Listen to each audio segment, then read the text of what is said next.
Maganda sana ang presidente rin ang magsabi, Mr. ES, it's time for you to go. Ito ang wow trending. Former Executive Secretary Lucas Bersamin, ilalaglag na nga rin ba si Marcos Jr.? Binasag na ni former Executive Secretary Lucas Bersamin ang katahimikan sa gitna ng umiinit na iskandalo sa 100 billion budget insertion at mariing nilinaw na hindi siya kusang nagbitiw. Ayon kay Bersamin, hindi siya nag-resign kung hindi may tumawag lang sa kanya noong November 17 upang sabihin kailangan na niyang umalis bilang ES kahit hindi raw ito galing sa Malacanang, giit niya sa panayam. I am not the mastermind of anything. Hindi ako mastermind ng kahit ano. Sa kanyang paliwanag, sinabi niyang 2 PM pa lamang ay inanunsyo na ng PCO ang umano'y resignation out of delikadesa kahit wala pa siyang sinusumiting resignation letter noon. Kalaunan na lamang niya pinirmahan ang liham na nagpapasakop sa President's prerogative habang inaayos ang personal items sa UES. Matatanda ang unang itinuro ni dating Representative Zaldico si Pangulong Marcos Jr. bilang mastermind ng 100 billion insertion, pero kahapon sa Senado nagbago ang direksyon ng testimonya. Sa plenary session kahapon, si Senador Ping Lacson mismo ang nagkumpirma na totoo ang 100 billion insertion, pero nilinaw na hindi raw alam ni Pangulong Bongbong Marcos. Sinabing may mga opisyal umano na nagre-represent sa Pangulo.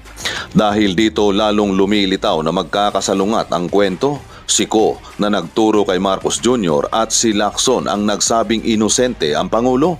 Habang nililinis sa Senado ang pangalan ng Pangulo, si Bersamin naman ay nagsasabing hindi siya nag-resign at hindi siya ang mastermind. Kung hindi siya nagbitiw, sino ang nagpaalis sa kanya? At ano ang tunay na papel niya sa 100 billion insertion na kinumpirmang totoo sa Senado?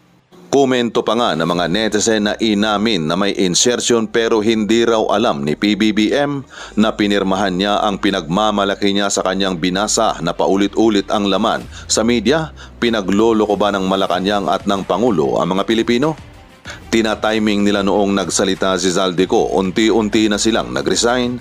Alam na this, ginamit nila ang pangalan ni Bongbong Marcos pero si Marcos wala pa ring lusot dahil hindi niya bineto yung 100 billion na insertion. Another fool guy just to save BBM for his presidency? Nothing new. Put this way, BBM might not be the mastermind. Wale, brain naman lang talaga from the start. Romualdez at Araneta is the most evil, orchestrating everything, follower like lang sa mga Marcos. Kayo-kayo lang naglolokohan, di na kayo nahiya, dami ng pinapahirapang mga Pilipino, kayo busog na busog sa salapi. Ang gusto nilang palabasin na kasinungalingan ay si Bersamin ang may gawa ng insertion, hindi si Bangag. Kaya sinabi ni PCO na nag-resign out of delikadesa. Alam this, another drama na naman ang palalabasin starring Ping, Baliling at si Tota Soto, introducing Ralph Sip-Sip Recto. Sobra na talaga ang gobyernong ito, ginagawa na talaga nilang tanga ang taong bayan. Ito ni former Executive Secretary Lucas Bersamin, tila baga lalabas ba siya ng hinaing o sama ng loob sa nangyaring pagsibak, sinibak nga ba siya? Nag-resign nga ba siya out of delikadesa? Itong paglilinaw. Title, I did not resign. Yan ang ang statement ni former ES Bersamin. Hindi siya nag-resign. Former ES Lucas Bersamin says he did not resign but was just told he had to go. During a phone interview with ABS-CBN News, Karen Davila, Bersamin said, I am not the mastermind of anything. Ito yung question and answer. So ito ang November 19, ngayon lang. 19. Ito ng payag ng former AS. I did not resign. Earlier in the day, last November 17, someone called to tell I had to go as the executive secretary. The call was not from Malacanang. Hoy, Dito ako nagtaka, why? Somebody not from Malacanang calling the executive secretary, the little president, that he had to go. There is something fishy.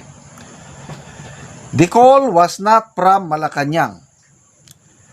I informed the president by text that I had no problem exiting yung alis. About 2 p.m., November 17 pa rin, the PCO reportedly announced my resignation out of delicadeza. Eh, hindi naman siya nag-resign. Ano ba yan? Anti-Claire. Si Anti-Claire ba nag-announce na nag-resign out of delicadeza?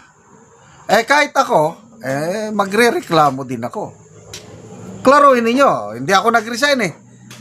May tumawag lang sa akin nga, alis ka na. Okay, no problem. Ba't hindi na ako nag-resign? Ito, paglilinaw lang ito. Salamat. Former AS Bersamin. Still, I did not submit any letter as of then. Oh. So, sabi niya, last Tuesday, kahapon, I went to the office of the executive secretary to quickly bring out my personal items and papers, as well as to start a perfect transition with my successor. Before I left for home, I signed my letter expressing my submission to the President's prerogative with instruction to my staff to bring the letter to the office of the appointment secretary.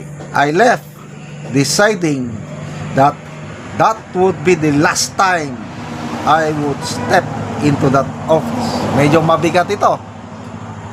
Bahala na kayo sa buhay nyo. This will be my last time. Di na ako magpapakita sa opisinang ito. O, di ba? Ito, pagkaintindi lang ito, medyo iba ang dating kay former AS itong nangyari. In-appoint siya ng presidente. Di pa ang maganda sana, ang presidente rin ang magsabi, Mr. ES, it's time for you to go. Kung ako naman ang ES, yes, Mr. President. Why not? Okay lang. Kailang parang napaka, I don't know how will I term it. Weirdo. Somebody, example, I am the AS, Ako si AS Bersamin. Hindi naman taga Malacanang ang tumawag. Who are you? Who you? What's your authority? You're not within the line of command or chain of command sa military. Kasi presidente, beneath the president is the executive secretary. Who is somebody not from Malacanang telling him you have to go? Sino yung somebody outside Malacanang? May idea na ako, hindi ko sasabihin. Kailang alam ko na kung sino. I hope I am wrong kung sino yon. Hulaan nyo. Presidente yan, ha? Nandito si AS Bersamin. Somebody dito tumawag, oy, umalis ka na dyan. Ayoko na sa iyo. O, sino yon?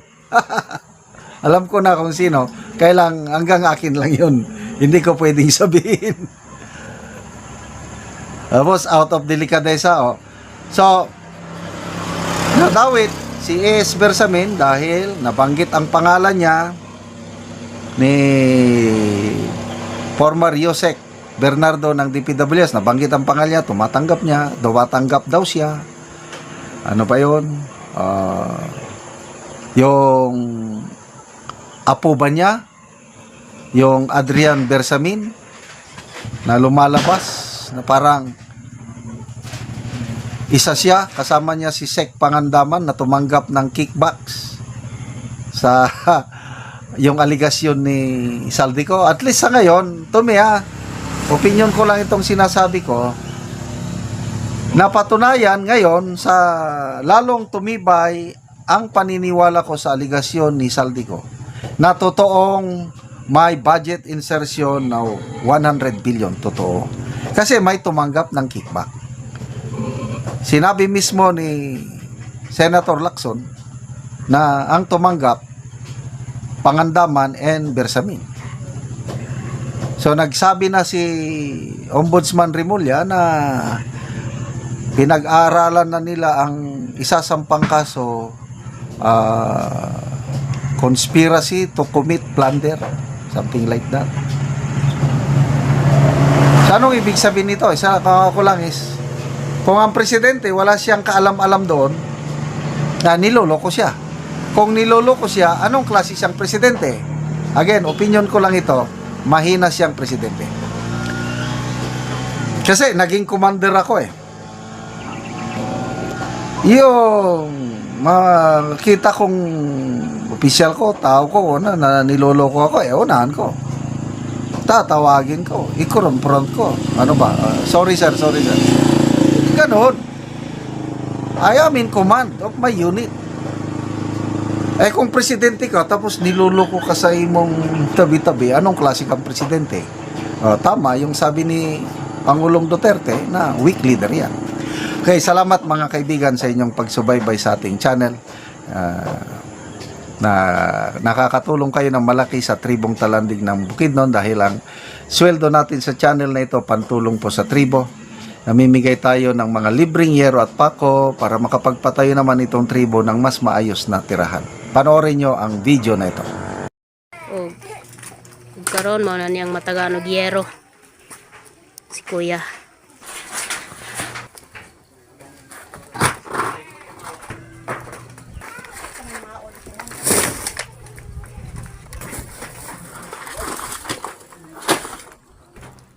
O muna ni ang balay ni kuya nga guba na kay gikuanan lang isapahan lang og cellophane kay tulo na gid kaayo pag muulan. So gikabira na lang og cellophane.